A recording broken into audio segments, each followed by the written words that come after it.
بص يا سيدي، القصة كلها بدأت بشكل متفائل جدا.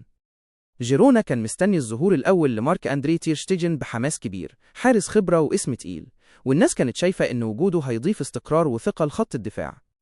المباراة عدت ومفيش حد حس إن في مشكلة حقيقية، لا الجهاز الفني ولا حتى اللاعب نفسه.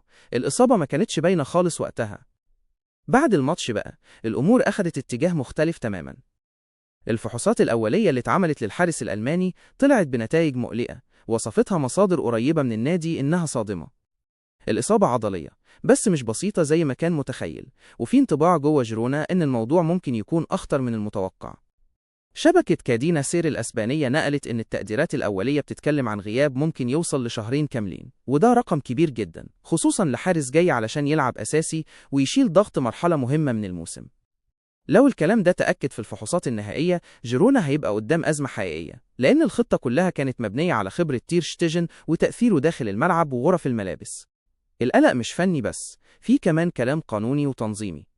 في احتمال كبير إن الإعارة نفسها تتأثر، خصوصاً لو فترة العلاج طالت واحتاجت متابعة دقيقة.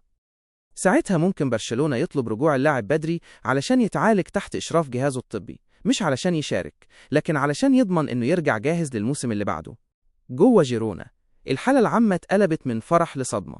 اللاعب اللي تستقبل كأنه بطل دلوقتي مهدد يغيب عن أهم مباريات الفريق في الدوري الأسباني. التشخيص النهائي لسه ما طلعش رسمي، بس الإشارات اللي طالعة من الطاقم الطبي بتقول إن العضلة ما استحملتش ضغط أول مباراة، وده خلى المدرب يحط إيده على قلبه ويبدأ يفكر في بدائل وحسابات ما كانتش في الحسبان. غياب تير شتيجن لمدة شهرين لو حصل معناه إن جيرونا هيخسر حارس قائد وصاحب شخصية قوية، وده ممكن يأثر على الروح المعنوية اللي كانت طالعة لفوق الفترة الأخيرة. دلوقتي الكل مستني البيان الطبي الرسمي، لأنه هو اللي هيحسم مصير الحارس الألماني، وهيحدد إذا كانت الرحلة اللي بدأت بأمل كبير هتكمل، ولا هتتحول لفترة صعبة في غرف العلاج بدل أرض الملعب.